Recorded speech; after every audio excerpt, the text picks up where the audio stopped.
Bonsoir ou bonjour. Alors un petit message en préambule de votre nouvelle pour vous avertir que la vidéo que vous apprêtez à visionner est tirée des tout débuts d'Horrifique Histoire sur Twitch et n'est donc pas représentative de la qualité de production et de narration que nous tentons de vous offrir actuellement. Alors bien évidemment, profitez bien de cette vidéo, mais n'hésitez pas à passer le dimanche soir sur Twitch ou à checker nos dernières VOD sur la chaîne pour voir finalement Horrifique Histoire à son plein potentiel. Mais d'ici là, bonne vidéo, braves gens, et bonne écoute. Bonsoir à tous, et bienvenue dans ce premier Horrifique Histoire de l'année avec Mascox. On applaudit Mascox en chat. Ce soir, pour votre plus grand plaisir, La Maison des Damnés, une nouvelle de Jeff Gauthier.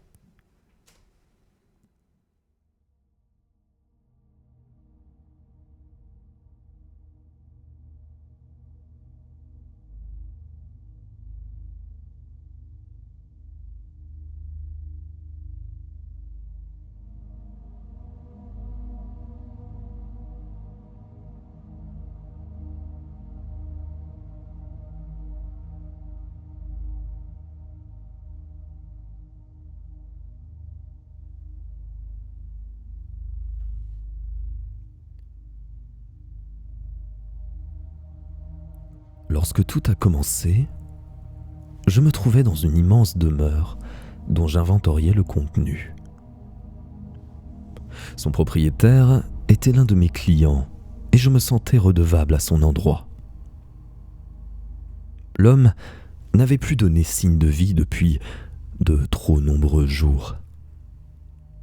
J'avais assisté, sans réellement agir, à sa lente déchéance mentale, le laissant s'embourber dans des recherches sordides qui ne l'auraient mené nulle part et qui n'avaient eu pour résultat que d'attirer la méfiance de ses voisins à son encontre. Il faut dire que, selon les témoignages, il lui arrivait de hurler au beau milieu de la nuit, comme s'il se trouvait soumis à quelque torture. Lorsque je constatais sa disparition, j'avertis immédiatement la police. Non pas que j'accordasse un quelconque crédit à ses délires croissants, mais je craignais que l'homme ne se fasse du mal en poursuivant sa quête onirique. Je me sentais coupable également, il faut bien le dire, de ne pas avoir porté assistance à une personne que je savais dans le besoin.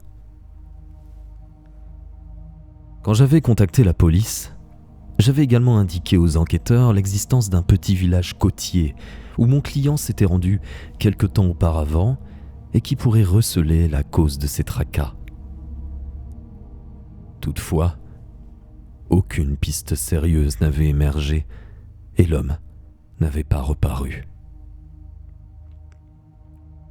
Le plus étrange apparaissait dans cette vaste demeure familiale, dont j'avais à présent la charge d'assurer le déménagement et la cession à l'État. Demeure où il vivait seul et où tout semblait étrangement à sa place, comme dans l'attente de son retour. D'ailleurs, j'avais été étonné de la célérité avec laquelle l'État avait réquisitionné la bâtisse. Aucune famille ne pouvant réclamer le bien en son nom, il avait été décidé de le transformer en institut pour enfants aliénés. Quelle ironie que de soigner des fous dans la maison d'un fou.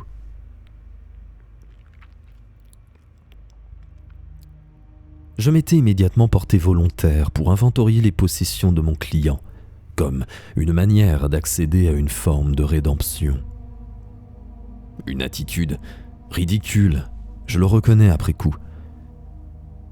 Rien ne saurait réparer ce qui n'avait été fait sur l'instant. En y regardant de plus près, plus qu'une absence, l'observateur ressentait les signes d'un départ précipité. Mon client avait-il été enlevé ? C'était une possibilité, même si, à ce moment-là, je n'y croyais pas vraiment. Je refusais surtout d'entrer dans sa logique et de croire en des puissances occultes qui auraient cherché à lui nuire pour l'empêcher de révéler la vérité Pendant que mes deux clercs se chargeaient du reste, j'avais choisi de m'occuper de son bureau, pièce que j'avais jugée emblématique de sa psychose. Il y passait le plus clair de ses nuits, préférant dormir le jour à compulser des ouvrages historiques traitant de peuplades reculées et de cultes disparus. Le désordre qui y régnait concordait avec l'impression que m'avait laissée l'homme lors de notre dernière rencontre, celle d'un possédé qui ne vivait plus que pour ses recherches. On trouvait des livres et des manuscrits à peu près partout, empilés, entassés ou bien ouverts à même le sol, comme s'il les consultait tous en même temps, en quête de similitudes. Des feuilles traînaient sans logique apparente, toutes remplies d'une écriture frénétique. Des traces de nourriture ou des miettes éparses m'assurèrent que l'homme s'alimentait tout de même.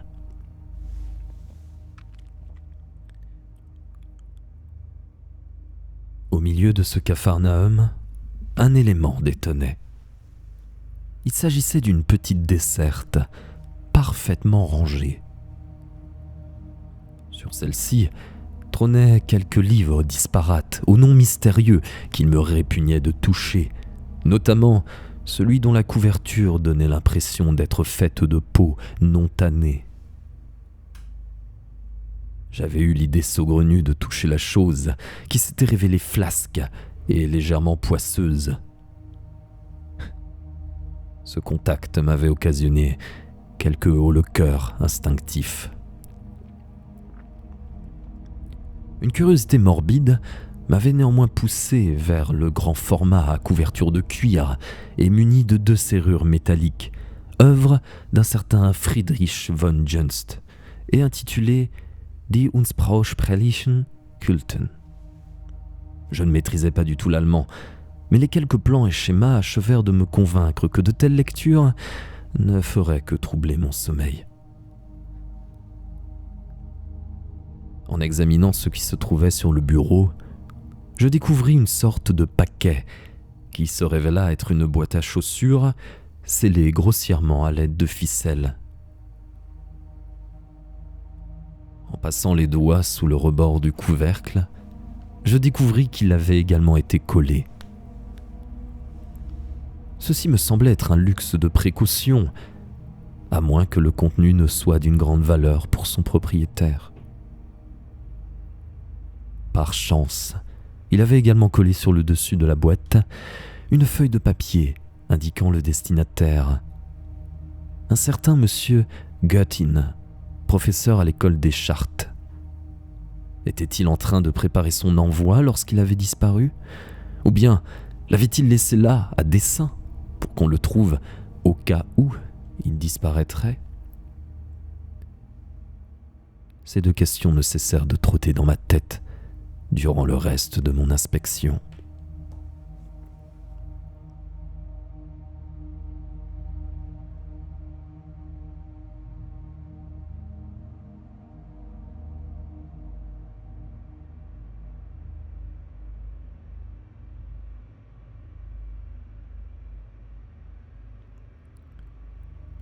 Lorsque j'en eus assez de trier ses affaires, je me décidai à emporter la boîte à chaussures en vue de la remettre à son destinataire. Non seulement j'en ressentais le devoir vis-à-vis de mon client, mais je dois bien avouer qu'une entreprise égoïste m'animait. Tenter d'en apprendre davantage sur son travail et ses croyances, car ma curiosité n'avait cessé de grandir depuis lors. Peut-être serait-il aussi possible de mettre au jour une piste quant à sa mystérieuse disparition?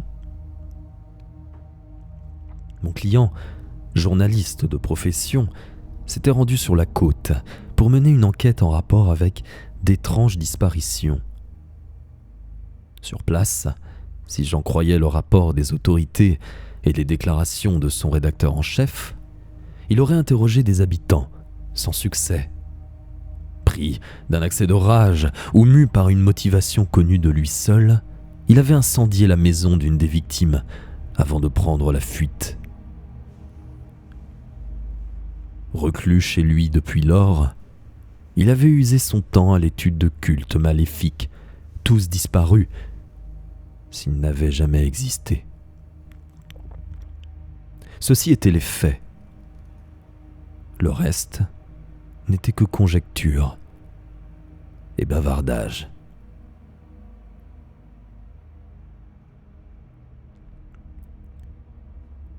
La journée n'étant pas encore terminée, je me rendis rue des Écoles. Le tout nouveau palais de la Sorbonne, édifice de style haussmannien inauguré par feu Monsieur le Président Carnot et achevé récemment, abritait plusieurs établissements de savoir, dont l'école des Chartes. L'endroit ne disposant pas de réception, je dus me fier aux divers panneaux pour me repérer et trouver le bureau de l'homme que je cherchais. Je n'étais pas certain de le croiser ici, mais je ne craignais pas de faire chou blanc. Je profitais de l'occasion pour découvrir ce lieu de connaissance, à vrai dire, splendide. Je n'avais encore jamais eu l'occasion d'y mettre les pieds, et cela constituait un aspect positif dans cette dramatique affaire. Je demandais mon chemin à des personnes étudiant ou travaillant ici, je ne saurais dire, et parvins à me retrouver dans le dédale de couloirs. Le bureau de M. Guttin ne payait pas de mine, et seule une petite plaque dorée, sobre et discrète, indiquait le nom de l'occupant. Je frappais, sans obtenir de réponse. Après avoir renouvelé l'opération, je dus m'avouer vaincu et revins sur mes pas, penaud. J'attendais beaucoup de cette entrevue, sans trop savoir pourquoi. Peut-être était-ce la possibilité de m'ouvrir de ces événements étranges à un homme de science, un cartésien, qui saurait démêler les fils de la raison. À l'angle du couloir, la chance me tomba littéralement dessus, sous les traits d'un homme assez grand et fin, le cheveu court et porteur d'une fine moustache. Alors que nous avions manqué de nous percuter, celui-ci s'excusa avec force politesse. Je le dédouanais de sa responsabilité, arguant que j'étais moi-même perdu dans mes pensées. Cela sembla l'amuser, et il me dit que ce genre de comportement était monnaie courante par ici. Il me demanda si je travaillais à la Sorbonne, bien qu'il se doutât de la réponse. Je lui expliquai alors mon désarroi de n'avoir pu rencontrer M. Guttin. À cette énonciation, il m'informa connaître l'homme et pouvoir me conduire à lui. C'est ainsi que je me retrouvais à trottiner dans les couloirs pour suivre l'infernale cadence de mon guide. Et bienvenue Loufox, merci beaucoup pour le follow.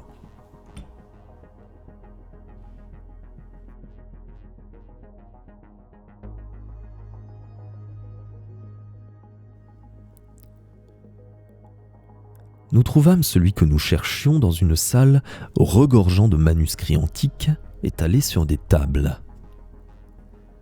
2 personnes y travaillaient, et je n'eus aucun mal à reconnaître ma cible en raison de la différence d'âge.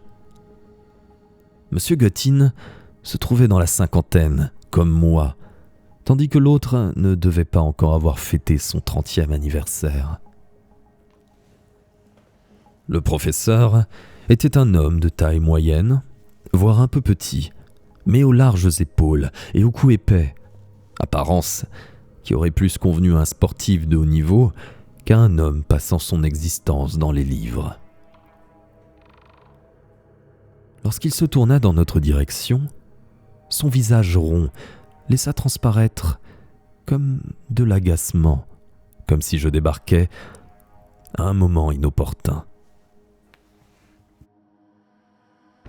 Cependant, lorsque mon guide m'introduisit et que je me présentais officiellement, ses traits s'adoucirent, lui donnant presque un air affable. Néanmoins, de son apparence se dégageait la personnalité d'un homme sérieux, voire intransigeant, et qui ne s'embarrassait pas de frivolité. J'allais donc à l'essentiel. Un journaliste, représenté par mon étude notariale, menait une enquête au sujet d'un culte ancien qu'il estimait toujours vivace.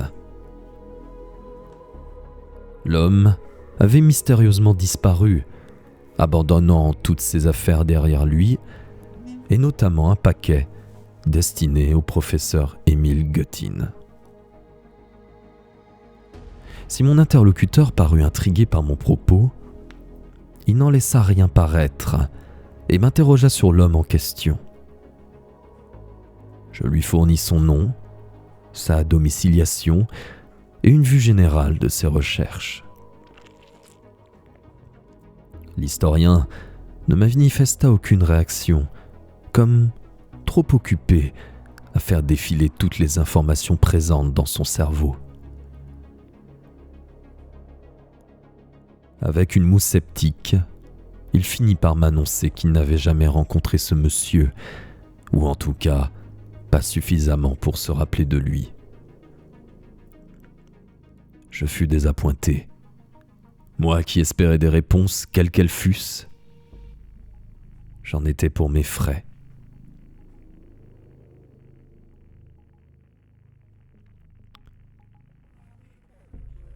Ma mine déconfite dut l'interpeller, car il s'empressa d'ajouter qu'il acceptait la livraison du colis, le contenu pouvant se révéler intéressant.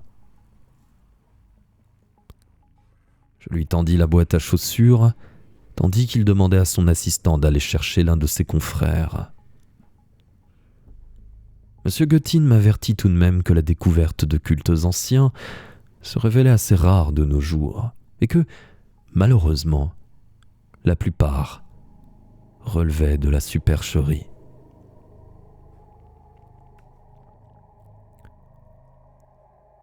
Il m'assura tout de même de regarder les documents avec soin et en compagnie d'un collègue plus spécialisé que lui dans le domaine. Je serai tenu au courant, quoi qu'il arrive.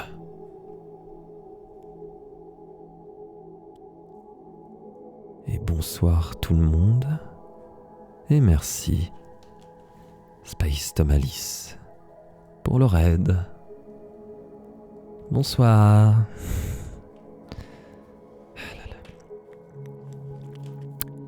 Je le sentais venir.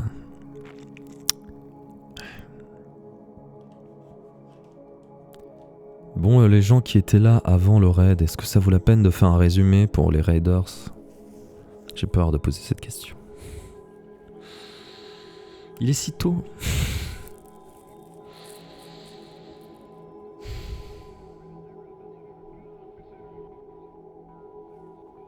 Je suis désolé, Mascox.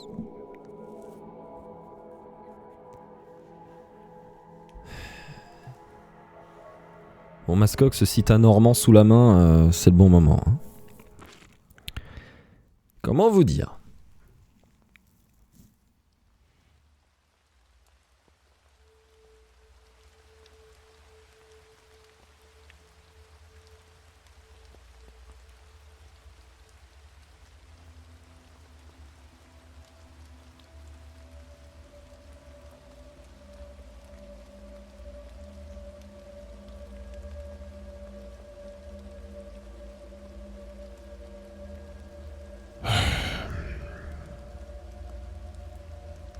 Alors moi je voulais dormir à la base.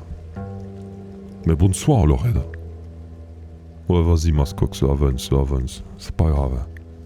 Bonsoir tout le monde. Comment ça va? Je sais que c'est moi que vous attendiez, après tout, c'est quand même moi la célébrité de ce live. Donc bonsoir. Ouais vous avez vu, j'ai une cravate. Mais j'aime bien des fois les cravates. Surtout quand j'ai la flemme de la défaire, mais ça c'est un détail, vous ne pouvez pas comprendre, c'est méta. Méta la taille du rat. Toi-même tu sais, si t'as la ref, note dans le chat, j'ai la ref. Bon, on va faire simple, hein, parce qu'avec vos conneries, ça peut durer très longtemps, mais de toute façon, on vient de démarrer, il n'y a pas grand chose à dire. Alors, en gros, on va résumer. On lit actuellement une nouvelle qui s'appelle La Maison des Damnés, de Jeff Gauthier. C'est un auteur très sympathique, français, de qualité. Voilà, on est bien.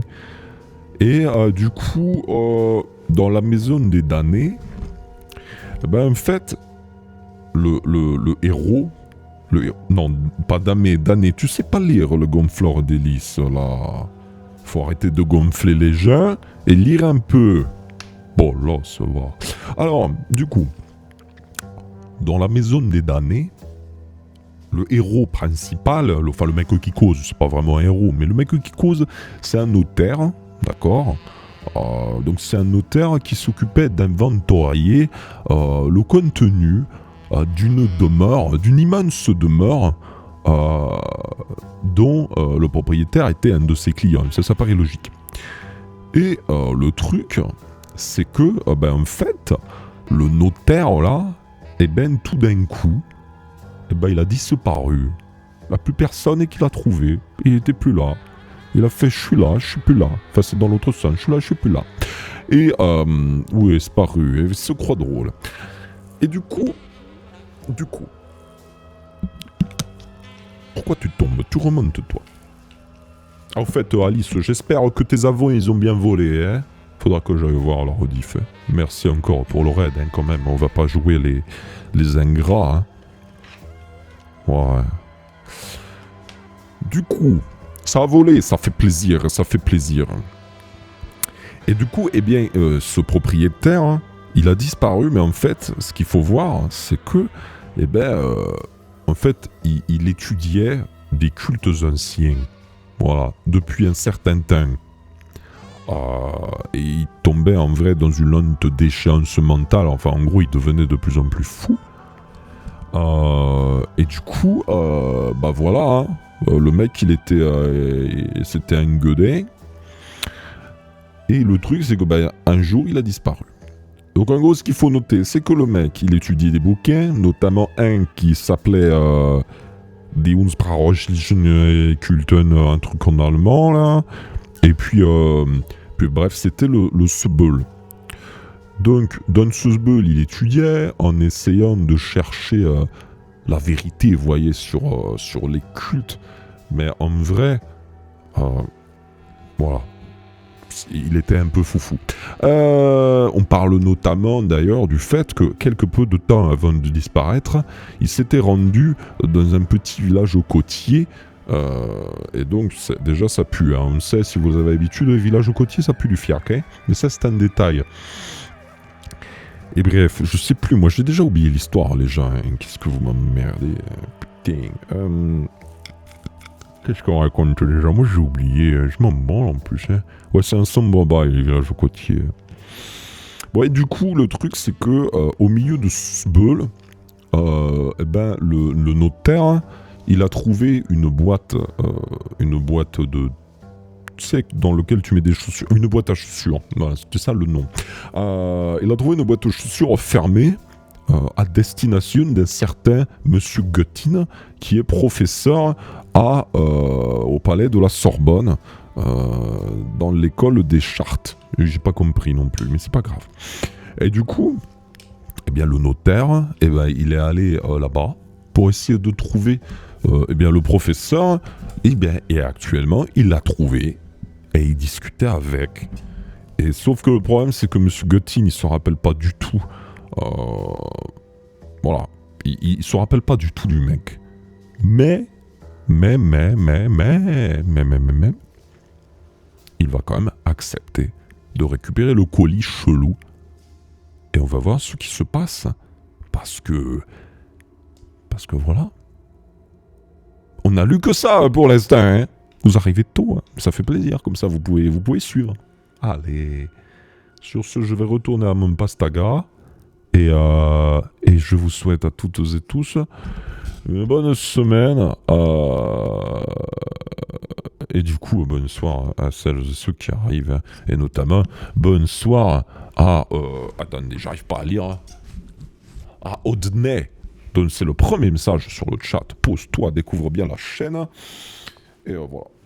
Le pastagra, lol. Le pastagra, c'est le petit jaune, comme on l'appelle. Aussi. Et du coup, on va reprendre juste avant. Alors, juste un truc, ça, une scule. Entre 1 et 3, tu dégages. Entre 4 et 6, tu es sauvé. Est-ce que quelqu'un peut me banner ça une scule pendant 15 minutes, s'il vous plaît? Merci beaucoup. Sur ce, bonne soirée. Je laisse la lecture à l'autre bolos. Ciao, bonsoir.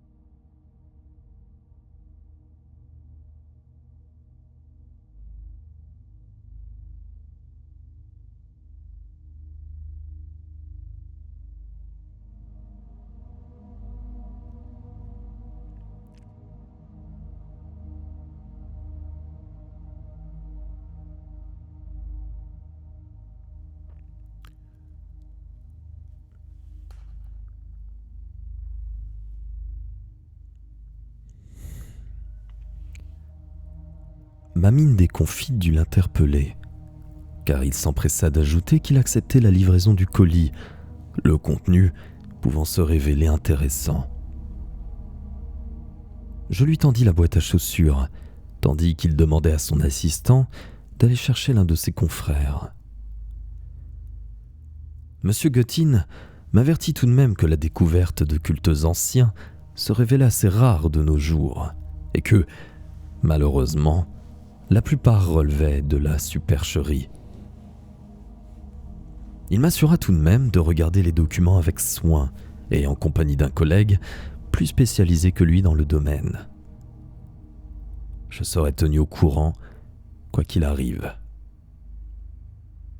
Comprenant que notre entrevue touchait à sa fin, je lui tendis ma carte professionnelle avant de le remercier pour son temps et de quitter la pièce, non sans lui avoir serré la main, gage, je l'espérais, d'accord entre nous.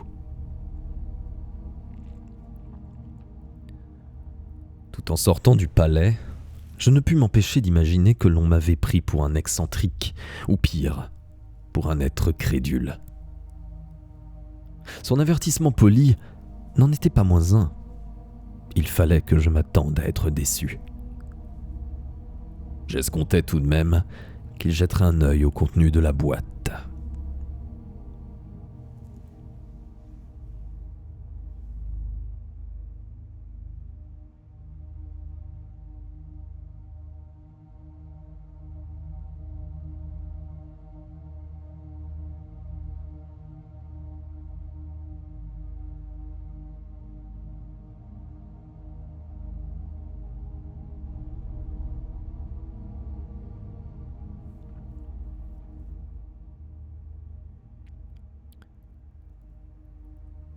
Le lendemain, je retournai à ma besogne consistant à trier le fatras accumulé par mon client.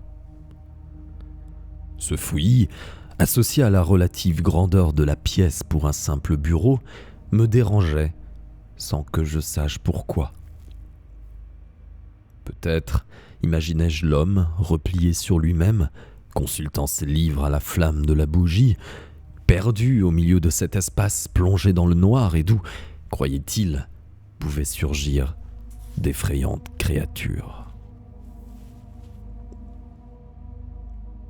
D'ailleurs, je m'aperçois que j'ai oublié de mentionner qu'une odeur tenace imprégnait les lieux malgré les aérations successives auxquelles j'avais procédé. Difficile à identifier, elle avait manqué me lever le cœur lors de ma première visite. Embaumant l'air, elle gênait ma respiration, provoquant un sentiment d'oppression, mais également de viscosité, comme si l'air de la pièce était devenu gluant, poisseux même. Tout ceci peut sembler extravagant, mais je ne saurais mieux décrire mon ressenti.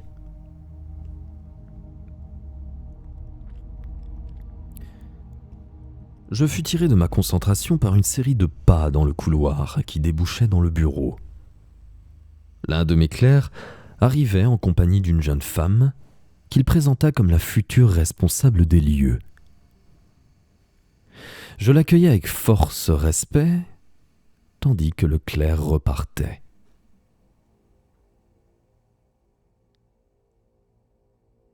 Immédiatement, et sans que je puisse dire quoi,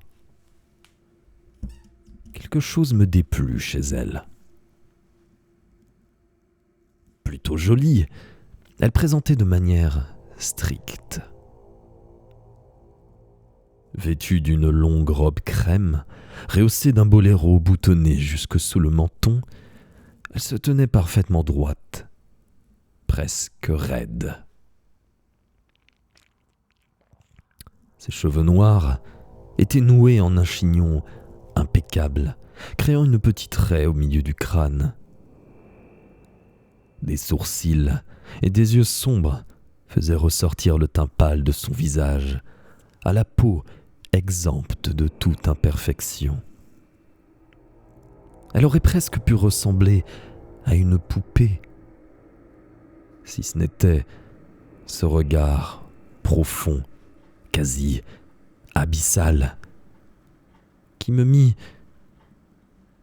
immédiatement mal à l'aise. Il y avait en elle plus que ce qu'elle consentait à montrer, et je n'avais pas de mal à imaginer l'attraction qu'elle pouvait exercer sur la gente masculine célibataire, ou même frivole. Et merci beaucoup du follow, Gymnastique Rythmique Pro. Nice. Elle annonça s'appeler Adèle Suydam, mais préférait qu'on la nomme Mademoiselle Adèle. Un nom qu'elle avait francisé, car je la savais née aux États-Unis grâce aux actes notariaux.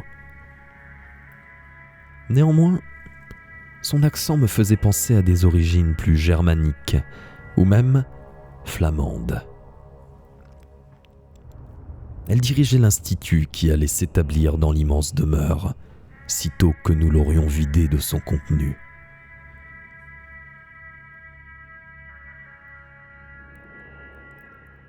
Tout en bavardant, elle se déplaçait dans la pièce alors que je restais planté au beau milieu, ne sachant que faire et me contentant de répondre à ses questions sur la bâtisse et le quartier.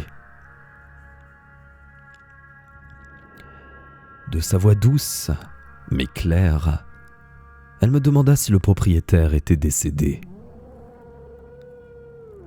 Je dus lui avouer mon ignorance à ce sujet, précisant qu'il avait juste disparu et que j'ignorais où il pouvait se trouver. Sans signe de vie de sa part, la mairie avait demandé et obtenu de récupérer le terrain, l'homme n'ayant aucune famille proche ou lointaine.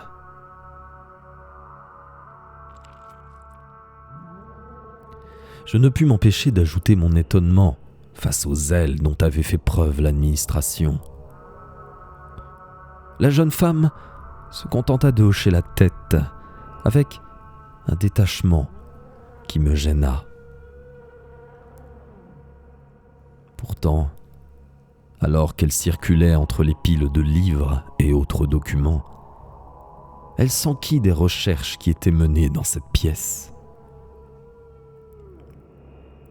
Je lui dressai un rapide tableau de ce sur quoi le propriétaire enquêtait, et la vit, alors que je poursuivais mes explications, s'accroupir devant la petite desserte. Mon sang ne fit qu'un tour, car je savais très précisément ce qu'elle contenait.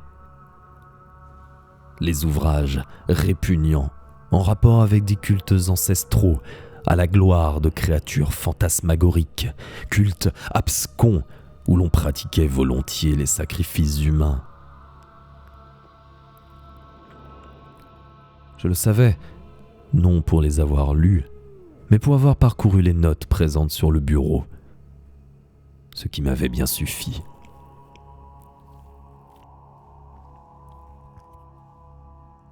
Mon sang se glaça lorsque les doigts de mademoiselle Adèle se posèrent sur les tranches et glissèrent dessus, telle une caresse. Je restai alors muet, incapable de faire quoi que ce soit, comme hypnotisé par la scène.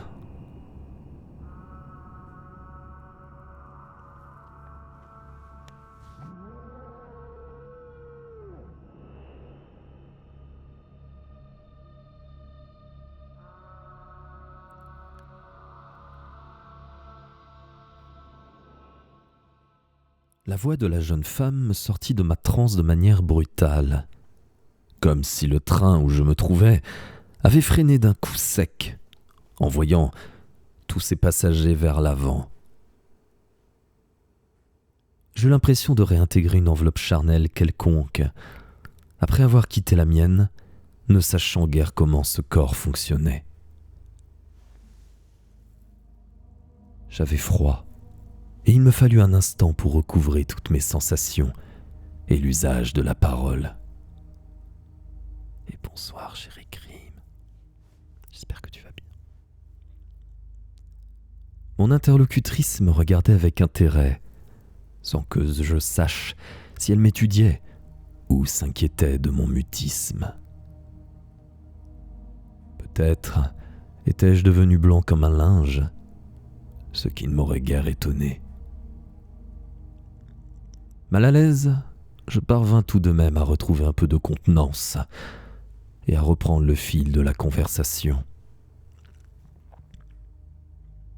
J'évacuai les recherches honnies de l'ancien propriétaire pour me concentrer sur la maison, qui disposait notamment d'une grande salle au premier étage, pièce pouvant aisément servir de dortoir. Mademoiselle Adèle acquiesça et, avec un sourire tout à la fois charmeur et torve, mais peut-être me faisais-je des idées, me demanda s'il serait possible de faire le tour de la propriété. Cela ne m'enchantait guère, car j'avais d'autres choses à faire que de servir de guide. Néanmoins, je préférais ne pas la laisser seule et accéder à sa demande. Rien de notable ne se présenta durant l'inspection des lieux. J'essayais autant que faire se peut de hâter les choses pour me débarrasser de l'encombrante visiteuse. L'aura malsaine que j'avais ressentie auparavant n'avait plus cours. Nous nous trouvions dans un cadre professionnel, à ceci près que je jouais les agents immobiliers. De son côté, elle observa la disposition des pièces avec grand intérêt, échafaudant des plans pour les meubler. Elle demanda à voir le grenier, accessible via un escalier et une porte, et qui couvrait, a priori, toute la surface de la demeure. Las de tout ce cérémonial, je prétextai ne pas avoir la clé sur moi. Mon invité se montra fort désappointé, mais ne trouva rien à y redire. Je la raccompagnai à l'entrée, usai des politesses de rigueur, et la laissai repartir de sa démarche raide, mais non dénuée de charme. Il fallait en convenir. Le dernier jour d'inventaire arriva plus vite que je ne l'aurais cru. Les déménageurs arrivaient lundi, et je ne souhaitais pas que mes clercs aient à travailler le dimanche. Nous avions dès lors convenu de tout finir le jour même, quitte à rester un peu plus tard.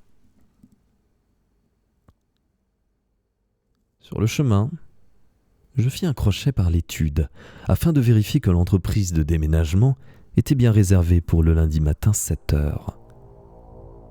Il était prévu que l'ensemble des possessions de mon ancien client aille au garde-meubles en attendant d'être vendues aux enchères. Je croisai la secrétaire qui m'informa qu'un homme était passé la veille au soir, dans l'espoir de me rencontrer. Il avait néanmoins laissé une note. Monsieur Guttin avait pris connaissance des documents et désirait voir la maison. Pris d'une soudaine ardesse, je filai dans le bureau que nous partagions, mon associé et moi-même. Celui-ci était en congé depuis maintenant 2 semaines, repos qu'il s'était octroyé après une année bien remplie. Sa présence me manquait, surtout dans ces instants difficiles. J'usais du téléphone pour joindre la faculté. Une standardiste m'accueillit avec une accroche toute faite, puis me demanda de patienter pendant que quelqu'un partait chercher le professeur. Je fus mis en attente pour une durée qui me sembla sans fin, avant que la voix de mon interlocuteur ne me tire de mes pensées. Je passai rapidement sur les formules d'usage avant de l'inviter à me rejoindre à la demeure où je serais présent toute la journée. Le professeur Guttin me remercia de l'attention et m'informa qu'il viendrait en début d'après-midi, ayant un cours à donner à 11h. Je le saluai et partis, guilleret, sur mon lieu d'inventaire.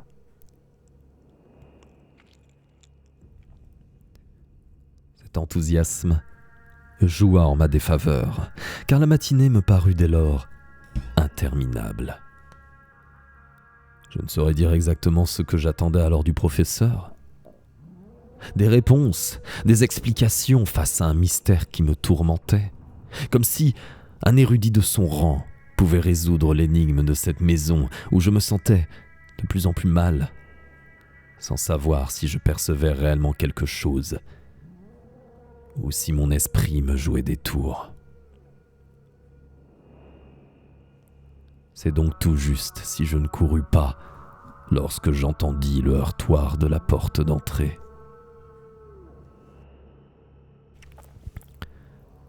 Tout en m'efforçant de cacher mon excitation, j'emmenai mon invité à l'étage pour lui montrer le bureau. En chemin, il m'informa qu'il désirait voir si des documents pouvaient lui être utiles et, avec mon consentement, les emporter pour étude.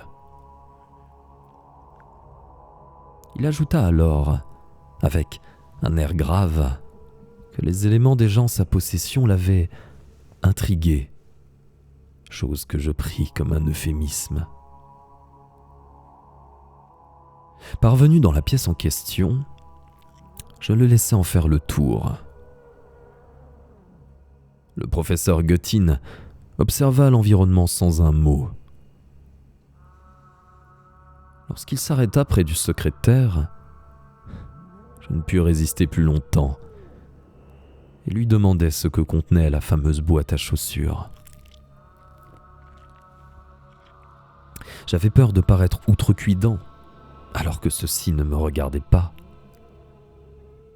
Pourtant, mon interlocuteur me répondit sans détour, comme s'il avait besoin de partager l'information avec moi, bien que son ton détaché laissait penser le contraire. Divers éléments manuscrits reposaient en vrac dans le fond, tous du même type.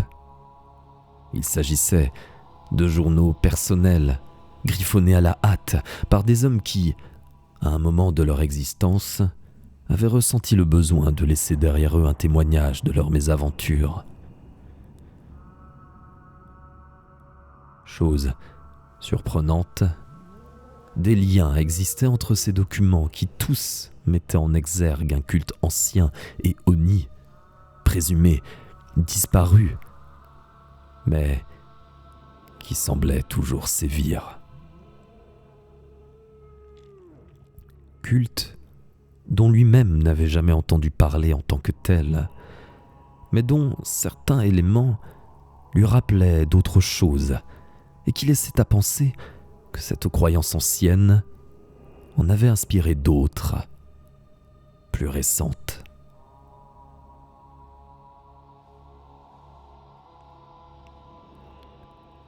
À l'origine se trouvait une maison située sur le côté ouest et léguée par son oncle à son neveu.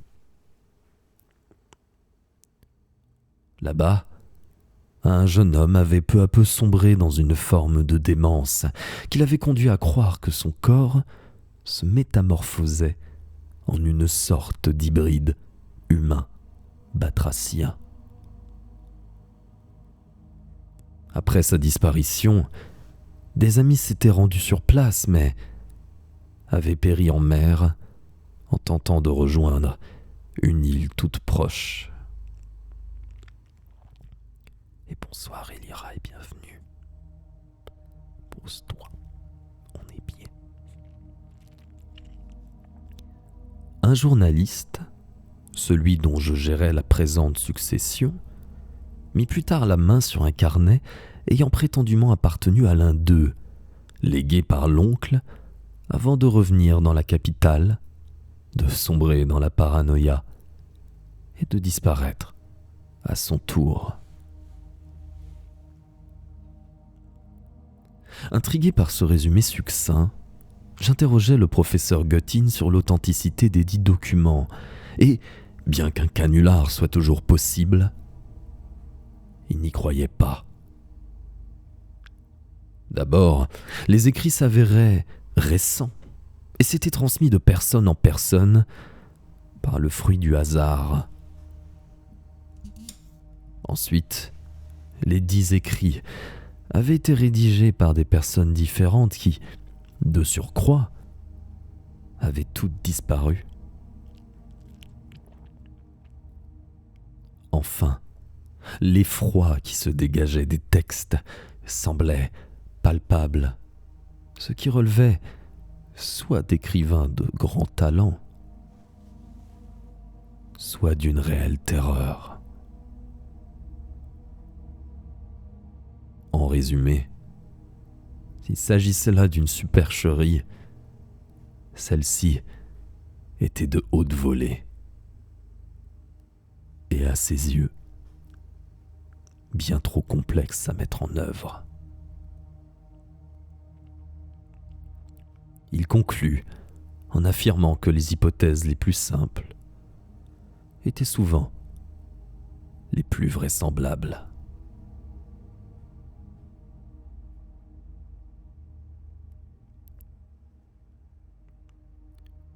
Je ne sus qu'ajouter, et un silence pesant s'établit. Monsieur Guttin en profita pour examiner le bureau avant de s'intéresser à la desserte, celle-là même qui contenait les abominables ouvrages. Il s'accroupit et les feuilleta un à un, la mine concernée. Lorsqu'il se redressa, des milliers de choses semblaient trotter dans sa tête, et j'imaginais sans mal l'homme en train de balayer l'ensemble de ses connaissances, à la recherche de quelque chose de semblable, quelque chose qu'il aurait pu croiser lors de ses années de travail. De but en blanc, il me demanda si je verrais un inconvénient à ce qu'il emporte ces ouvrages-ci. Les titres qui s'alignaient sur le petit meuble trouvaient écho dans les manuscrits que je lui avais apportés. Il aurait, certes, pu se les procurer, quoique difficilement, mais vu que l'ancien habitant des lieux l'avait déjà fait, ce serait du temps de gagner. J'acceptais sans réfléchir. J'avais confiance en cet homme et j'étais prêt à lui apporter toute l'aide dont je serais capable. De plus, et j'y repensais après coup, j'éprouvais une certaine satisfaction à l'idée que mademoiselle Adèle ne pourrait mettre la main dessus. J'appelai l'un des clercs et lui demandai de rassembler les livres de manière à ce qu'ils soient transportables, quitte à ce qu'il accompagne le professeur lors de son retour à la faculté. Dans l'intervalle, nous entreprîmes un tour du propriétaire. La bâtisse s'établissait sur 4 niveaux. Un sous-sol équipé de soupiraux, un étage de vie, dont la grande salle, ainsi que des combles. L'architecture, comme je l'avais appris par le cadastre, reposait sur un style géorgien rappelant des demeures britanniques ou américaines, avec cette pierre rouge, ce petit escalier extérieur, ou les fenêtres à guillotine qui tranchaient avec le reste du quartier. Je n'avais pas poussé plus loin les investigations, mais, tout en parcourant la pièce, je me posais des questions sur la construction de cette demeure qui remontait à plus d'un siècle.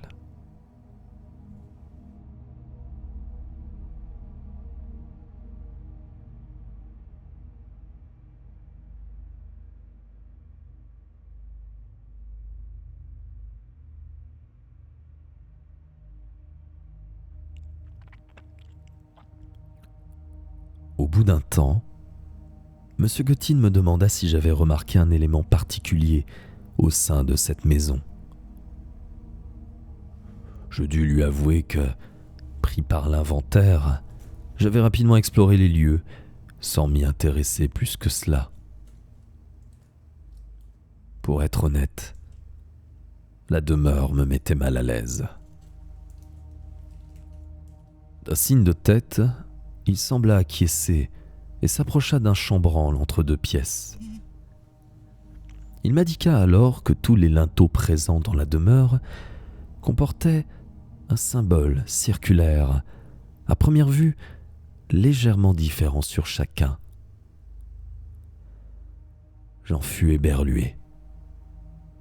Ni moi, ni mes assistants n'avions rien remarqué alors que nous passions nos journées ici. Bien qu'abîmés par le temps, les symboles étaient ouvragés, signe qu'ils avaient été gravés à dessein par une personne compétente. Dans quel but ?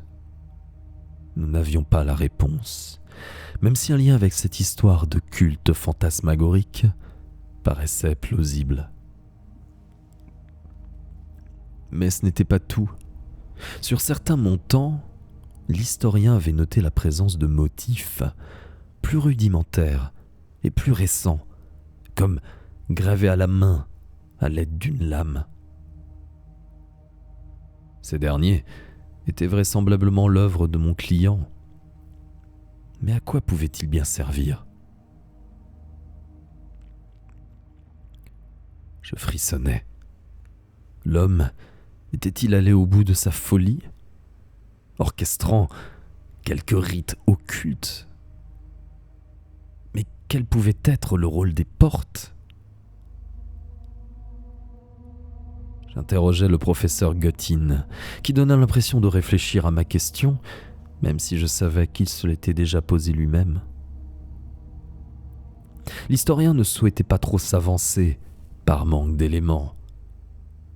Cependant, et ceci se retrouvait dans toutes les cultures, une porte ne permettait pas seulement le passage entre 2 pièces. Ne parlait-on pas des portes du paradis ou de l'enfer ? Des expressions, certes, mais qui transcrivaient l'image que s'en faisaient les hommes. Ce qui l'intriguait ici étaient les symboles. À première vue, ceux des linteaux, qui pouvaient dater de la construction de la demeure, étaient tous uniques. Ceux gravés à la main, par contre, s'avéraient similaires d'un chambranle à l'autre. Examinant de plus près l'ouvrage, je l'invitai à me faire part de ses conclusions, même s'il ne s'agissait que de conjectures.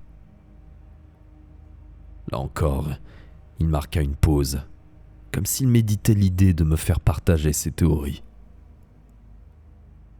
Si l'on prenait le parti de croire à ce genre de choses, ce qu'il ne cautionnait pas en tant que scientifique, mais qu'il comprenait en tant qu'historien, les symboles circulaires indiquaient un lieu, une destination, tandis que les signes gravés, devaient correspondre à une sorte de formule magique permettant d'activer le passage.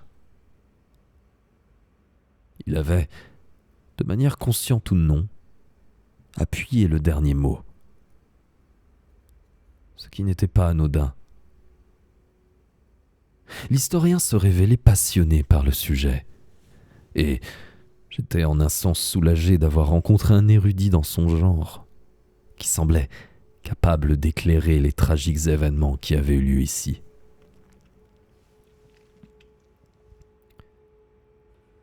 Alors que je fixais le symbole sculpté dans le linteau, un disque rempli de courbes pareilles à des vers ou des tentacules, une idée germa dans mon esprit. Sans attendre, je proposai au professeur Göttin de me suivre, et nous nous dirigeâmes dans le large couloir comportant l'escalier principal. Au bout de celui-ci, comme creusé dans le mur, se trouvait un petit escalier, assez raide et suffisamment étroit pour ne laisser passer qu'une personne à la fois. Je m'y engageai et gravis les degrés jusqu'à une porte close. Je venais de repenser à la visite des lieux que j'avais réalisée pour mademoiselle Adèle. La dame avait insisté pour voir les combles. J'avais trouvé cela étrange et expliqué que je ne possédais pas la clé sur moi. Un baratin venu avec un naturel qui m'étonnait encore. Cette porte n'était pas verrouillée. Nous pénétrâmes dans le grenier. La disposition de l'escalier nous faisait déboucher face à un mur, de telle sorte qu'il fallait nous tourner pour embrasser les lieux du regard. Alors se révélaient les combles, immenses et vides, suffisamment hauts pour pouvoir se tenir debout sur la majeure partie.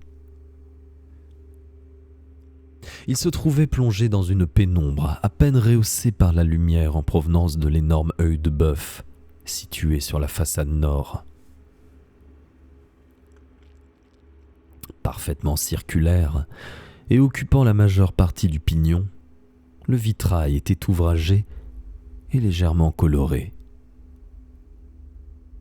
Les figures étranges et de prime abord sans réalisme s'avéraient après examen être des monstruosités dépassant le sens commun et vraisemblablement surgies d'un esprit malade. Des formes sombres, affublées d'ailes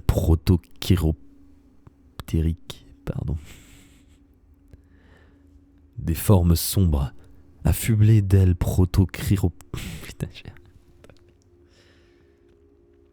C'est bien quand il y a l'ambiance. Bonsoir Amrit.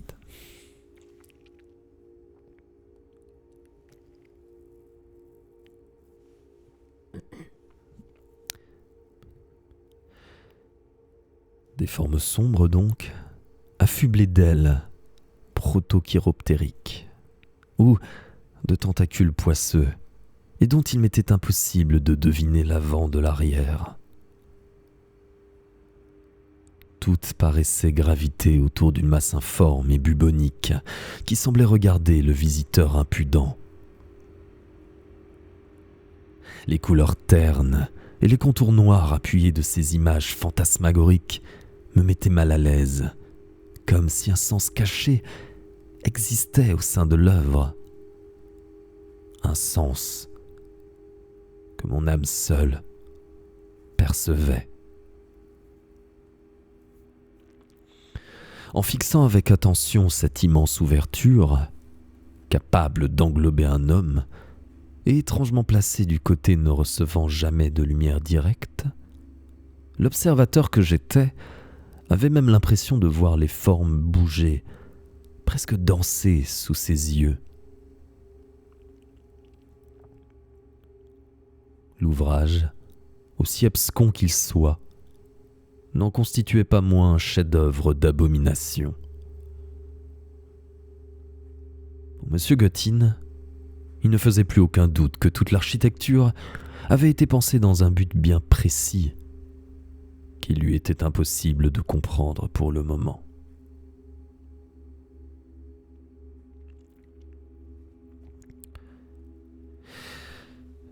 Je lui appris que la maison, une fois vidée, allait accueillir un établissement pour jeunes aliénés. Voyant mon tracas, l'homme me rassura.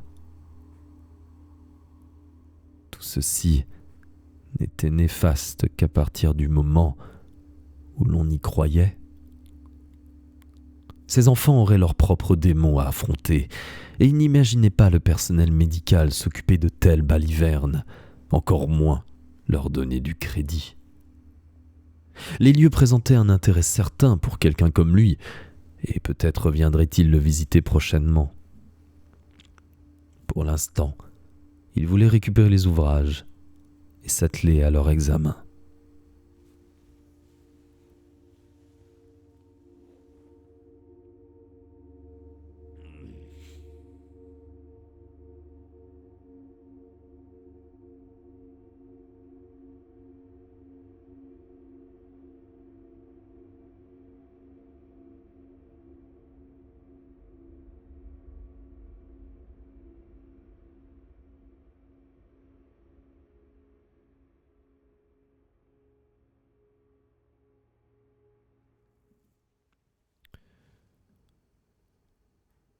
La nuit suivante fut agitée.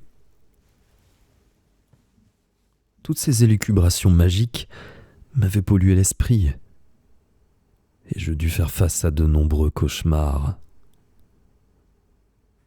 Je n'en avais que des souvenirs confus, mais il m'avait semblé voler au-dessus de territoires antédiluviens où s'ébattaient des créatures que je décernais à peine. La position qui était la mienne me conférait un très léger sentiment de sécurité, loin de ces choses dont je ne percevais que les cris abjects. Ainsi, je me réveillais, passablement épuisé. Je ne touchais presque pas au petit déjeuner préparé par mon épouse, me contentant de siroter mon café. Sans trop savoir pourquoi, je traînais une vague nausée, accompagnée d'un fond de mal de tête.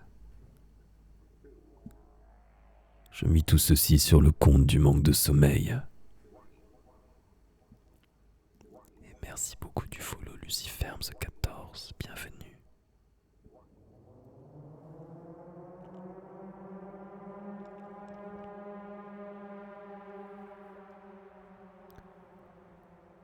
La matinée s'écoula dans le calme. Nous partîmes tous deux au marché faire quelques emplettes.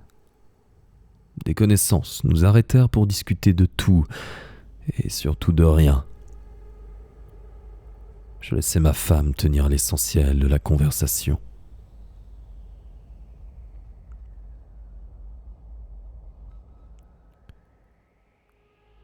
Sur le chemin du retour, j'aperçus, de loin, un homme qui semblait stationner devant notre maison. Plutôt petit, vêtu de manière soignée mais classique. Son attitude et sa façon de regarder les lieux m'indiquèrent qu'il devait appartenir à la police. Ce qui m'inquiéta. Arrivé à sa hauteur, l'homme nous salua en portant la main à son chapeau et se présenta comme l'inspecteur Henri Terren des brigades régionales de police mobile. Il souhaitait m'entretenir de la disparition de mon client. Je l'invitai à me suivre à l'intérieur où nous serions plus à notre aise.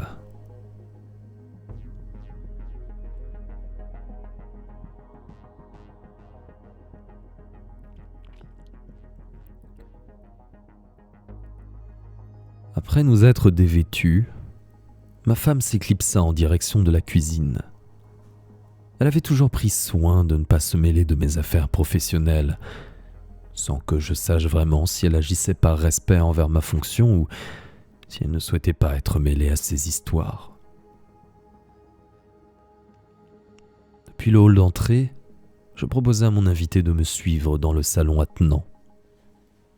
Lui-même avait conservé sa veste et son court manteau, arguant qu'il ne me dérangerait pas longtemps. Il s'excusa en premier lieu de m'importuner un dimanche, mais les brigades fonctionnaient 24 heures sur 24, 7 jours sur 7, et il tenait à me faire part de l'évolution de l'enquête. Ainsi crus-je comprendre qu'il ne s'excusait pas vraiment.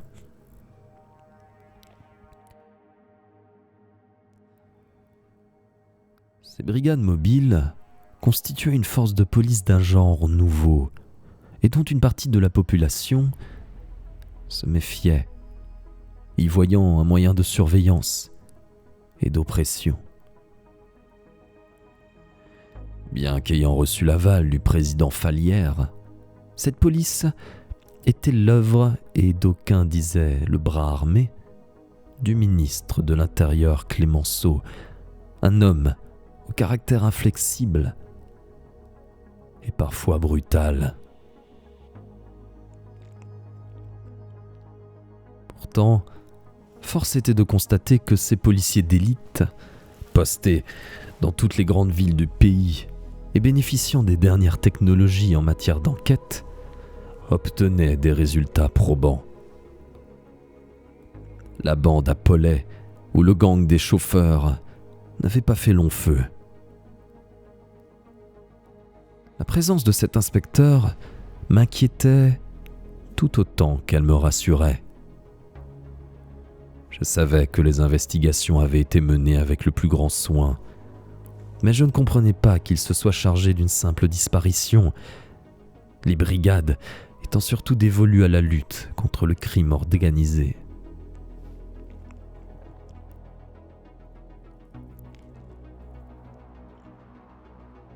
Debout à l'entrée du salon, tandis que je remuais la braise dans l'âtre, il répondit d'emblée à ma question non formulée. Son groupe avait été assigné à la disparition de mon client, pour une raison dont il ne pouvait me faire part.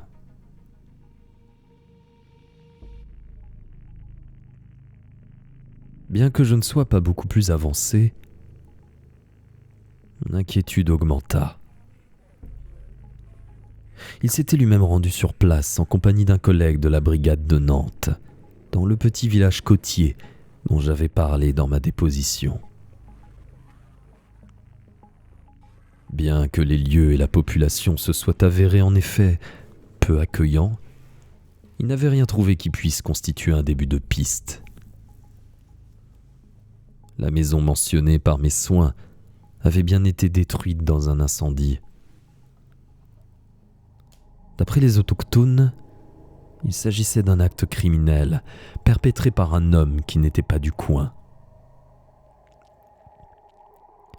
L'affaire n'avait pas été poussée plus loin par les policiers locaux, car la demeure n'était plus habitée depuis un moment.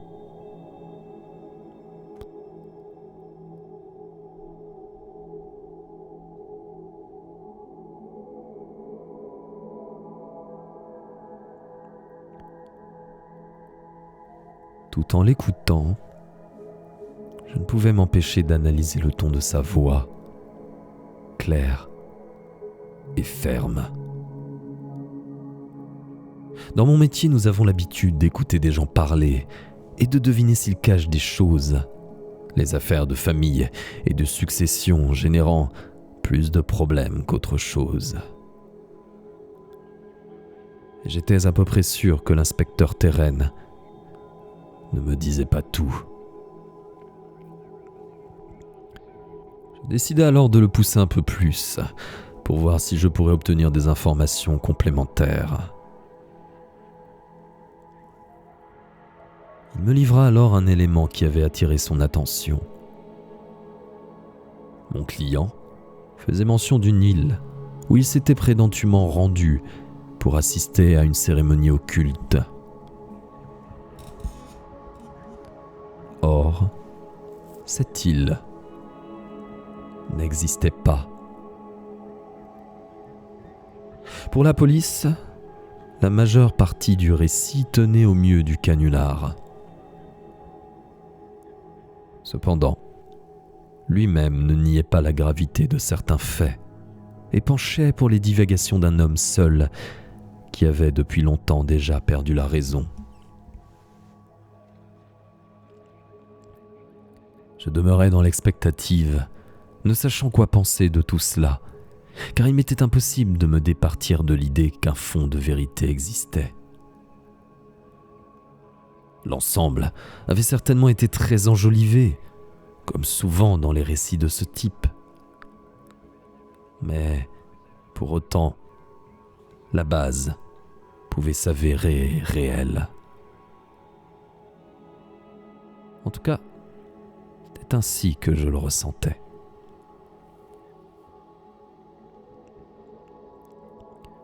Mon trouble dut interpeller M. Terren. La légère inclinaison latérale de son visage m'indiqua qu'il avait tout noté dans les moindres détails. Mon attitude l'intriguait-il? Escomptait-il cette réaction de ma part en venant ici?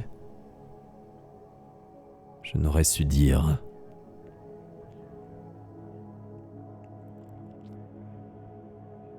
Tandis que je me reprenais, je demandais s'il possédait d'autres éléments. Il secoua la tête en signe de dénégation, m'assurant néanmoins que l'enquête n'en était pas close pour autant. J'allais lui demander des précisions à ce sujet, mais le policier remit son chapeau en place, signe que l'entretien était terminé.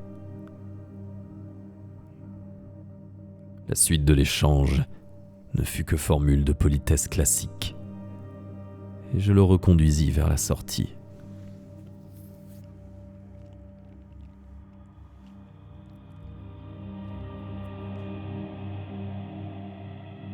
Un peu plus tard dans la soirée, je décidai de compulser un atlas de France que j'avais en ma possession. Je parvins à trouver une carte de cette maudite région, celle-là même à l'origine de tous mes tracas actuels, et scrutai la côte. Le village était trop petit pour y être mentionné, mais je devinais sa localisation approximative. Il n'existait en effet aucune île à proximité. La plus proche se trouvait bien trop loin et n'aurait jamais été visible des côtes, même avec des conditions météorologiques favorables.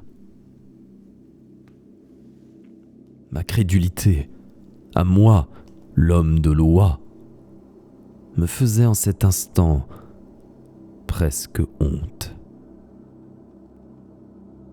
Je courais après des chimères, tel un adolescent avide de sensations. À présent, je devais plutôt me résoudre à accepter la folie de mon client. Folie dans laquelle il avait bien failli m'embarquer.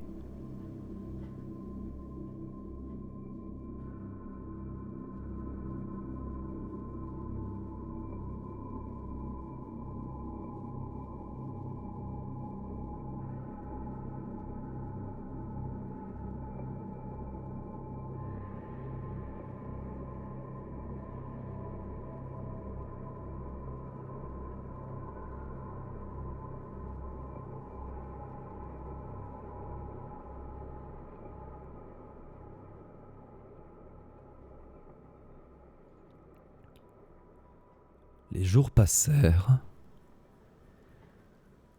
et j'oubliais peu à peu cette histoire. J'avais finalisé cette succession assez rapidement pour, je n'ai pas peur de le dire, m'en débarrasser. Je souhaitais laisser tout cela derrière moi le plus promptement possible. Et c'est de façon tout à fait fortuite que je repassais devant la demeure.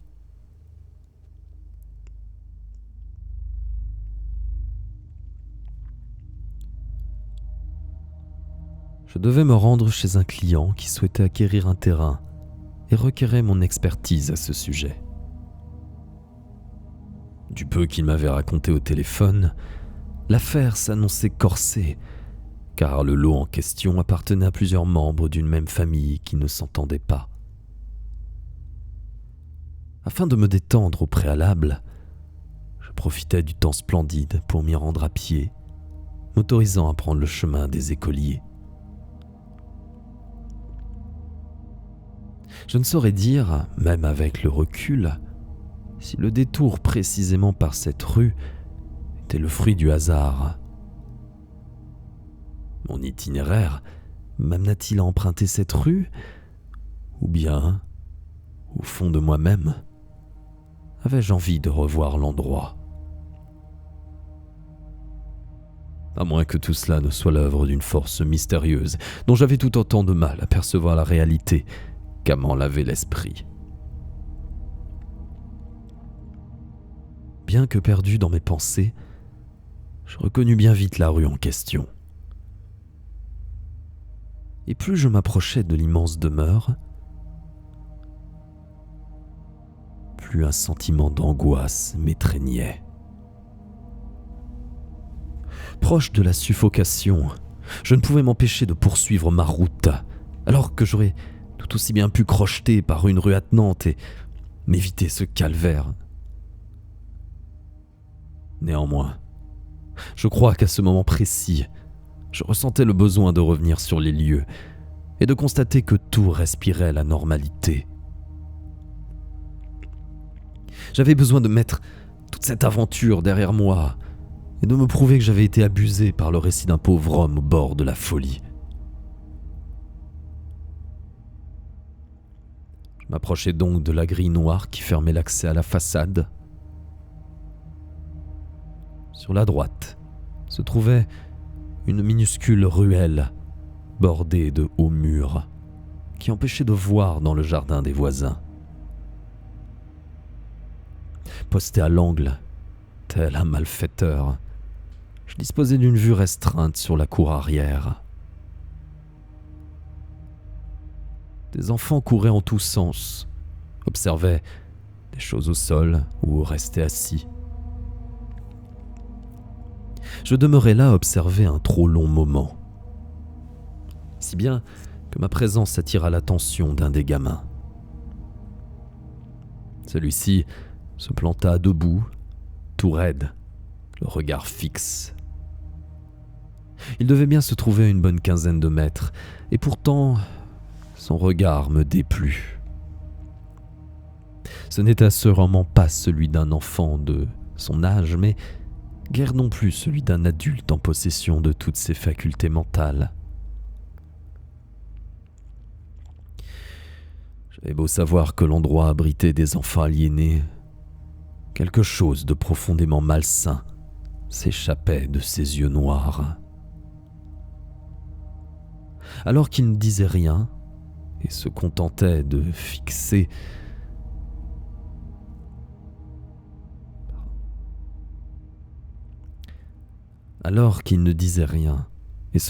de me fixer de son visage dénué de toute expression, il donnait l'impression d'attendre quelque chose de ma part.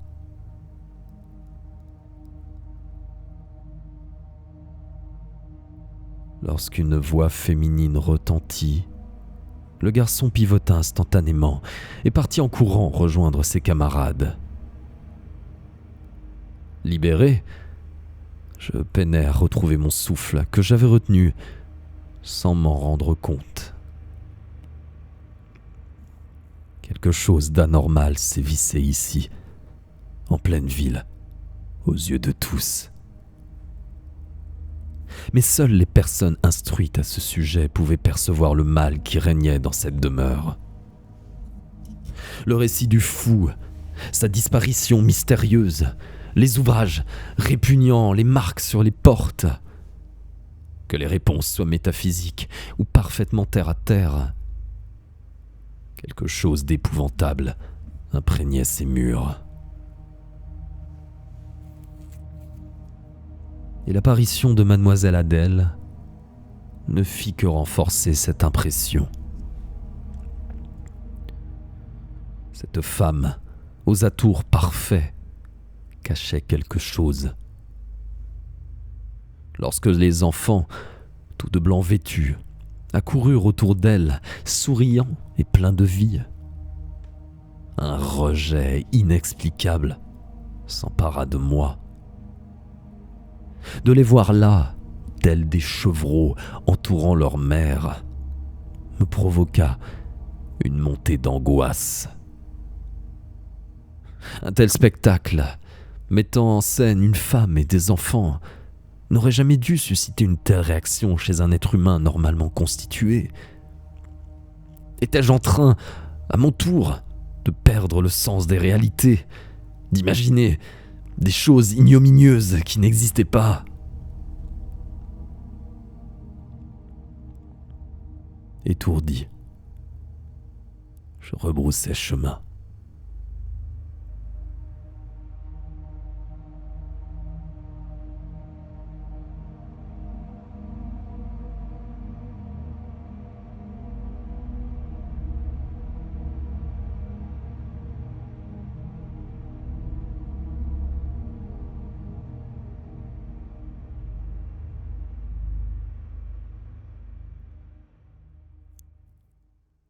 Je n'oublierai rien de tout cela les jours suivants, mais revins à des pensées plus rationnelles. S'il se tramait réellement quelque chose, je devais non me fier à de simples impressions, mais plutôt recueillir des preuves tangibles. Insalubrité, maltraitance, propos subversifs. J'estimais tout cela possible à condition que je puisse pénétrer les lieux. Ainsi, en aurais-je le cœur net, quelles que soient les conclusions qui en découleraient.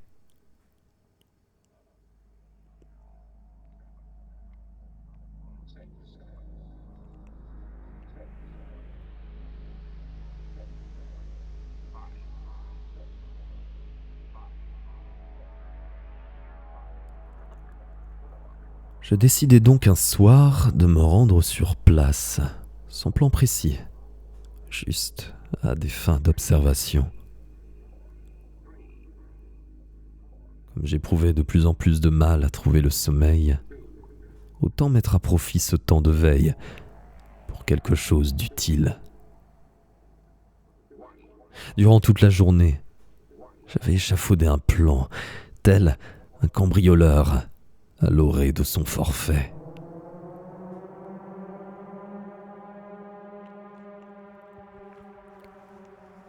M'accoutrant de vieux habits que je conservais jusqu'alors sans savoir pourquoi, je ressemblais à ce que j'estimais être un ouvrier lambda. J'attendis que la nuit soit tombée pour sortir. Au préalable, mon épouse avait été informée de la nécessité de rencontrer un client dans un quartier peu recommandable. Comme je m'y attendais, elle s'était inquiétée des risques d'agression, mais je la rassurais tant bien que mal, arguant que j'attirerais moins l'attention ainsi. Il faut dire que je n'avais pas trouvé mieux pour justifier mon escapade nocturne.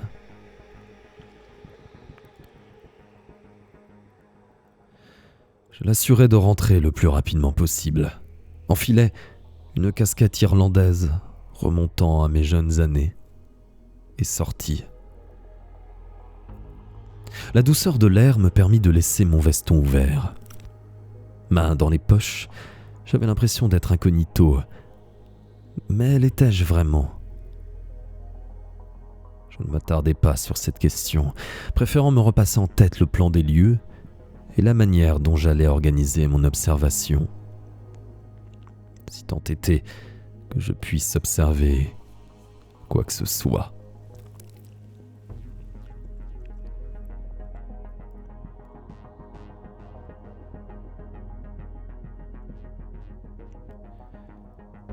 Parvenu à la demeure, j'empruntai furtivement la rue attenante, celle bordée de murs. Mes pas résonnaient sur le pavé et donnaient l'impression de signaler ma présence à tout le quartier. Quartier bien plus calme et cossu que je ne l'avais laissé entendre à ma femme. Je ne croisais personne, mais soupçonnais que des gens m'observaient aux fenêtres. La casquette dissimuait habilement mon visage, de sorte qu'on ne put me reconnaître. J'imaginais déjà la rumeur du notaire malfrat, homme de loi le jour, mécréant la nuit. Celle d'un pervers qui observait nuitamment de jeunes handicapés.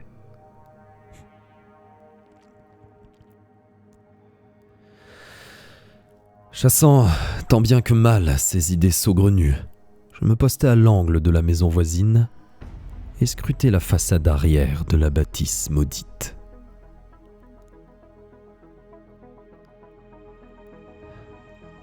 De la lumière s'échappait du premier étage. Il s'agissait de la fameuse salle de bal que mademoiselle Adèle souhaitait reconvertir en dortoir. D'ailleurs, il me semblait distinguer des lits superposés. La lumière rouge des lanternes projetait des ombres mouvantes un peu partout.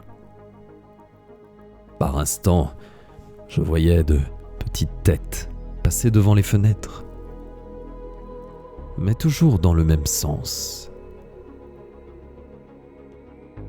Il m'a fallu un temps pour comprendre que les enfants devaient effectuer une farandole, une ronde ou quelque chose d'approchant.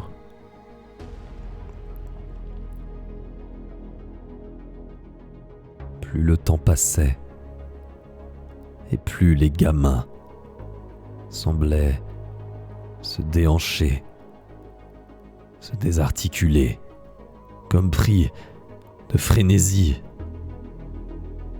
Ils agitaient les bras, secouaient la tête, tout en poursuivant leur danse en cercle.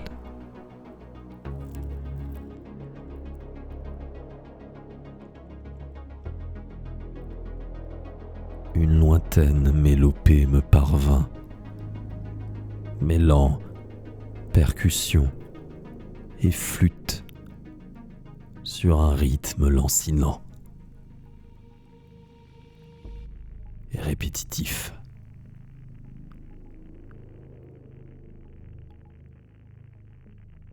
Une fois encore, cela n'avait rien de naturel.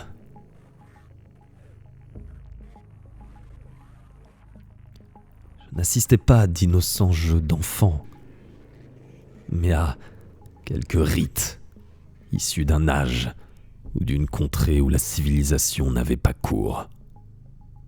Je n'avais aucune idée du but recherché par les adultes qui géraient cet institut, mais il était certain que rien de tout cela n'était normal, et que leurs actions étaient réprouvées par la morale, si ce n'était par la loi. Je ne pouvais pas rester simple spectateur de tels agissements. Il me fallait avertir qui de droit.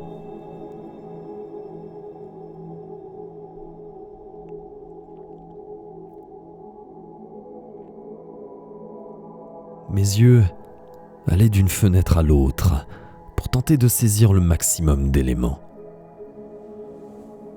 Sur la plus à droite, un pan de rideau occultait une partie de la vitre. Et juste à côté, plongé dans la pénombre, à peine visible, se trouvait une silhouette, tournée vers moi. Une ombre assurément féminine qui se découpait à contre-jour. Depuis mon poste d'observation, il m'était impossible de savoir si la personne se tenait de dos ou de face.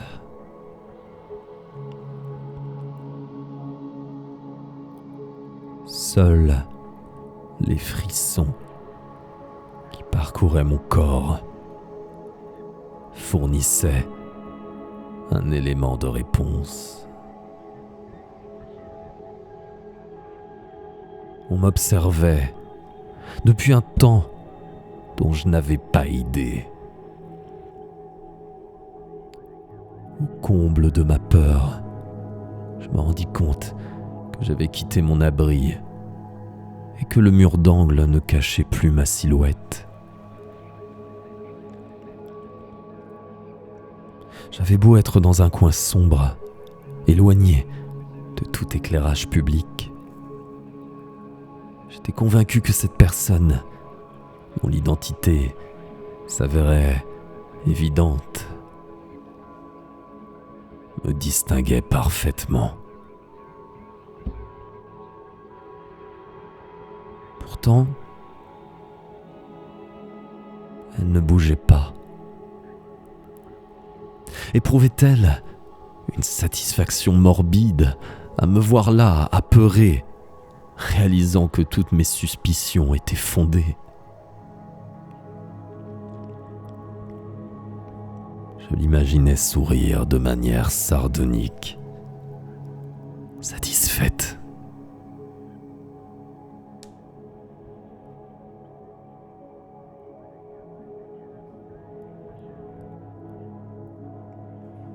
Bien que tétanisé, je parvins à effectuer un pas en arrière pour regagner le couvert. Je m'éloignais à reculons, très lentement. Et lorsqu'il ne me fut plus possible de distinguer les abominables fenêtres de cet épouvantable endroit, je m'élançai dans la rue. Comme actionné par un signal d'alerte, mon corps prit l'initiative sur mon cerveau et se mit à courir. Je ne pratiquais pas de sport et vivais une existence posée. Pourtant, en cet instant, j'aurais sans doute pu me mesurer à des véritables athlètes. Le paysage défilait à une vitesse incroyable et que je ne me serais jamais cru capable d'atteindre. Je ne reconnaissais rien et pourtant, je savais être dans la bonne direction. Je ne ressentais aucune faiblesse musculaire ni aucun essoufflement. Je cavalais à en perdre haleine, croisant quelques rares passants qui devaient me croire poursuivi par le diable en personne. Ils ne s'imaginaient pas à quel point ils étaient proches de la vérité.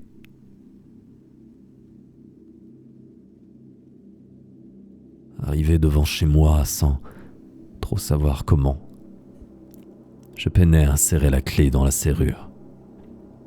Ma tâche était rendue d'autant plus ardue par le fait que je ne cessais de regarder autour de moi, inquiet que quelque chose puisse fondre sur moi à tout instant.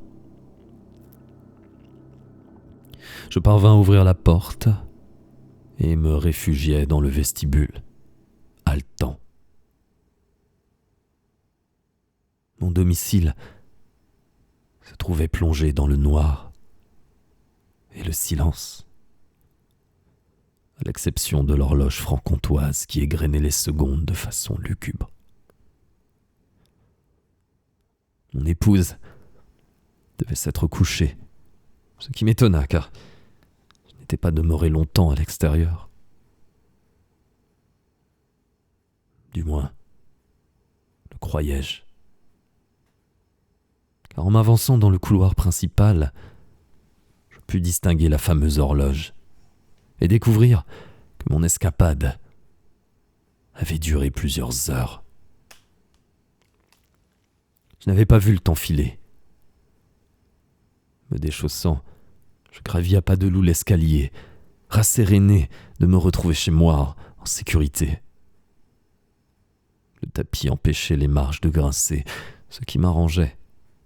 Je ne souhaitais pas la réveiller. Pourtant, lorsque je m'avançais sur le seuil de notre chambre. Sa petite voix me demanda si tout s'était bien passé. Encore essoufflé, je laissai échapper une onomatopée qui semblait la satisfaire car elle n'ajouta rien. Il ne fallut alors que quelques secondes pour que sa respiration se ralentisse et adopte un rythme paisible. Ma femme appartenait à cette catégorie de personnes capables de s'endormir dans l'instant, n'importe où. Je dois dire que je l'enviais sur ce point. Je me dévêtis rapidement, puis me couchai. Bien sûr, il me fut impossible de fermer l'œil. Chaque ombre me menaçait.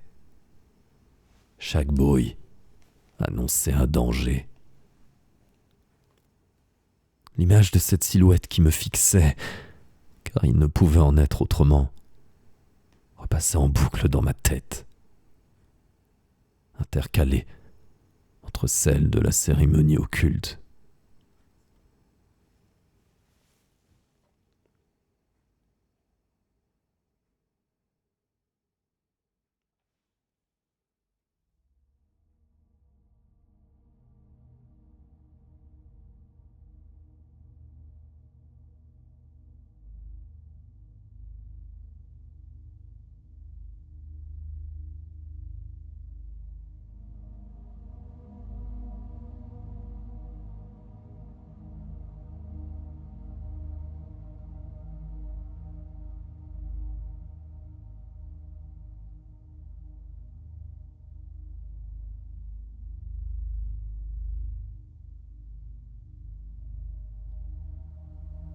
Le lendemain, de retour à l'étude comme si de rien n'était, j'eus la surprise d'y trouver mon associé.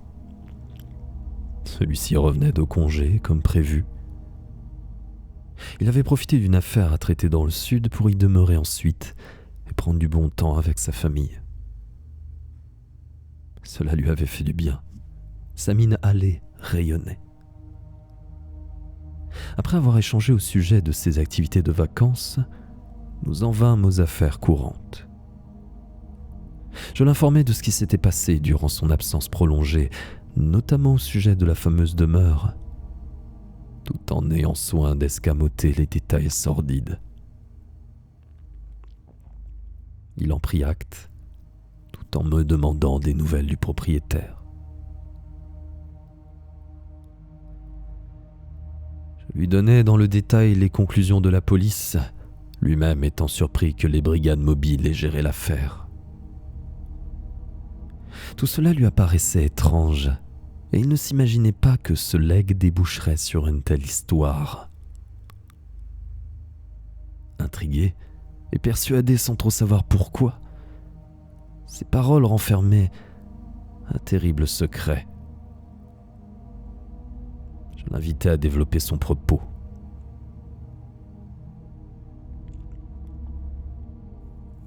Il me révéla alors, d'ailleurs surpris que je l'ignore, qu'il était l'exécuteur testamentaire du propriétaire de la maison de la côte, celle-là même qui avait été incendiée par mon client. Et maintenant, c'était ce journaliste qui manquait à l'appel. À bien y réfléchir, il n'était pas si étonnant que la police s'intéresse de près à cette affaire pour le moins curieuse. Je l'interrogeai, essayant de tirer le maximum de cette révélation.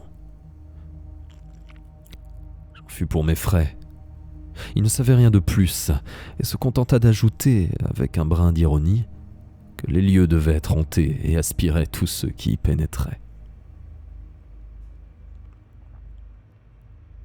Encore sous le choc, je demeurai quelques instants assis à mon bureau, inactif. Puis, je me décidai à appeler la Sorbonne, dans l'espoir de joindre le professeur Guttin et lui faire part de ces éléments. Je ne savais pas trop si cela avait un quelconque intérêt, mais dans le pire des cas, peut-être lui aurait-il des choses nouvelles à m'apprendre. Là encore, je fis chou blanc. Le professeur s'était absenté pour plusieurs jours. Pas encore satisfait, je contactais la police. Mais après de longues minutes d'attente, entrecoupées de renvois, je dus m'avouer vaincu. Personne ne pouvait ou ne voulait me mettre en contact avec un inspecteur des brigades mobiles. J'hésitais un moment à faire croire que je disposais d'informations importantes, mais choisis de ne pas jouer à ce jeu-là, qui risquait de m'attirer plus d'ennuis qu'autre chose.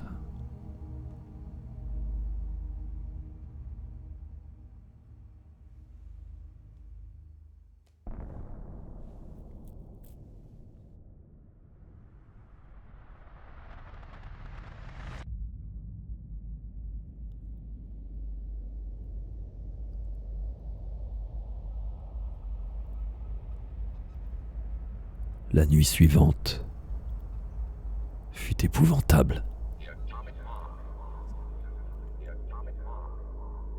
Je me retrouvais une fois encore dans cette contrée étonnante, emplie d'une végétation luxuriante. Cette fois-ci, je me déplaçais au sol, au milieu d'une plaine, ce qui renforçait mon sentiment d'angoisse. Il me serait impossible de m'échapper si quelque chose me fondait dessus.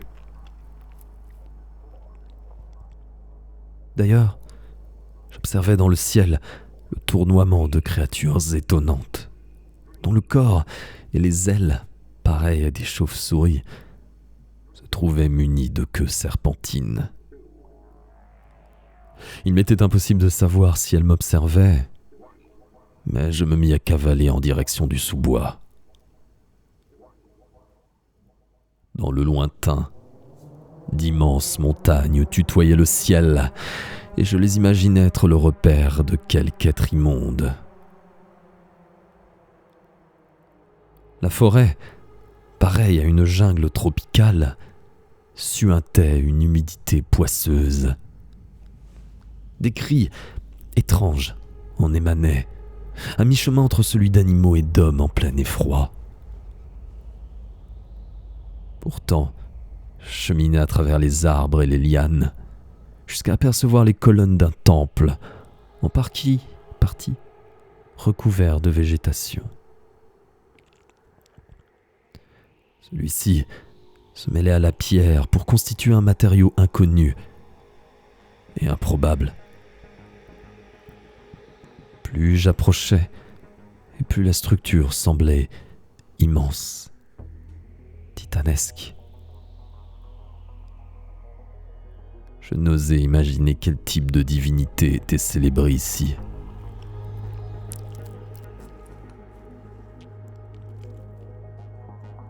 Non loin de là, une sorte de marécage puant ondulait sans que je note la présence d'une quelconque brise. Des cris résonnèrent en hauteur, et je découvris alors une multitude d'humanoïdes à l'allure simiesque. Il m'était impossible de savoir s'ils n'avaient pas évolué ou s'ils avaient régressé. En tout cas, leur attitude à mon égard ne laissait pas la place au doute. D'ici quelques instants, je deviendrai leur proie pour m'être introduit dans un lieu sacré. Dans mon dos, un bruit de ressac me fit me retourner pour découvrir là encore des monstres amphibiens n'ayant plus qu'une vague ressemblance avec les humains qu'ils avaient dû être par le passé, si ce n'était la bipédie. Je me retrouvais pris en étau, sans savoir de quelle manière réagirait chaque partie en présence. Pourtant, cela ne m'inspirait aucune crainte. Car toute mon épouvante se trouvait dirigée vers les bulles qui se formaient à la surface de ce lagon purulent. L'horreur qui s'apprêtait à surgir renfermait en elle une malfaisance millénaire à laquelle aucun homme ne devrait jamais être confronté. Et lorsque son enveloppe corporelle fit mine d'émerger,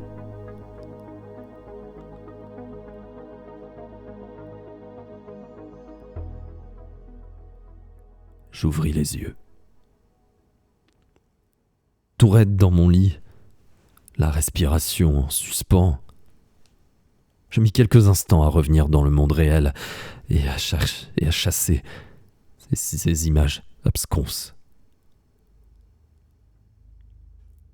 Trempé de sueur, je haletais tout en fixant le plafond. Mon corps ne me répondait plus, comme statufié. Jamais, dans toute mon existence, je n'avais ressenti une telle peur. Après quelques secondes, mon regard balaya le plafond, puis je me tournai légèrement sur ma gauche. Mon épouse dormait paisiblement. Elle bougeait de manière imperceptible et laissa échapper quelques mots que je mis un temps à comprendre. Je lui répondis maladroitement que tout allait bien, qu'elle pouvait se rendormir. Je ne sais pas si elle entendit la fin de ma réponse. Merci beaucoup, Pompon, du follow et bienvenue. La gorge sèche, je décidai de descendre à la cuisine pour m'hydrater. Me redressant, je distinguai une forme, tapie au bout du lit, dans la noirceur de la chambre. Mes yeux tentèrent d'accommoder, et ce fut une erreur. À quelques mètres de moi se tenait une femme en longue robe, aux yeux perçants, et dont les blanches incisives laissaient deviner un sourire halluciné, propre à faire sombrer dans la folie n'importe quelle âme. Celle qui m'observait n'avait nullement besoin de dévoiler son identité, car elle ne faisait aucun doute. J'étais paralysé par les mauvaises intentions qui émanaient de sa personne. Sous le choc, mon esprit lâcha prise. Ma vision se brouilla, déformant l'espace de manière improbable. Mes yeux clignèrent, et en se rouvrant, tout revint à la normale. La chambre était telle qu'elle avait toujours été, et aucune présence ne se trouvait au bout du lit. Par un interstice entre les rideaux, un mince et léger filet de lumière indiquait l'aurore. Cet épisode nocturne, si vraisemblable, me pesa toute la journée et m'empêcha d'avancer mon travail comme je l'aurais voulu.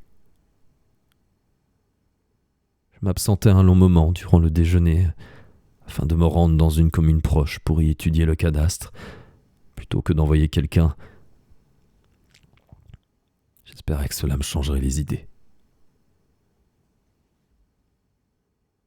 À mon retour, mon secrétaire m'informa qu'une jeune femme, prénommée Adèle, s'était présentée. Elle avait trouvé quelque chose dans sa nouvelle maison et ne savait qu'en faire. Étant l'exécuteur testamentaire, je pourrais sûrement l'aider. Loin de m'effrayer comme cela aurait dû être le cas, cette demande me mit en colère. J'en avais assez de cette histoire et je voulais qu'on me laisse tranquille. Je déclarai que j'irais le lendemain, si mon emploi du temps me le permettait. Le jeune homme, tout en retournant à son bureau, laissa entendre que j'avais bien de la chance d'être demandé par une si charmante personne. Nul doute qu'il m'enviait, qu'il s'était laissé séduire par la visiteuse. Je pouvais le comprendre, bien que cette femme n'ait jamais provoqué en moi que de la répulsion. Étais-je trop méfiant, voire paranoïaque? Ou bien avais-je su voir au-delà des apparences?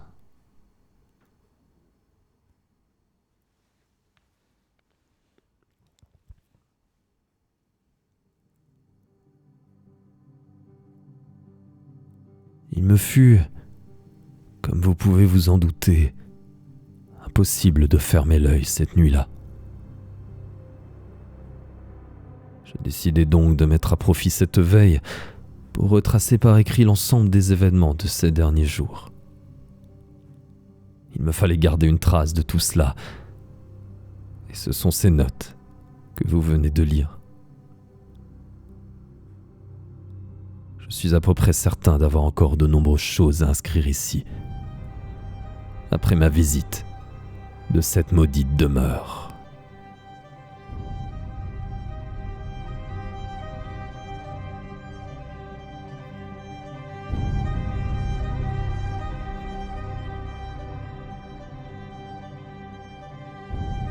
À l'attention du professeur Émile Guttine.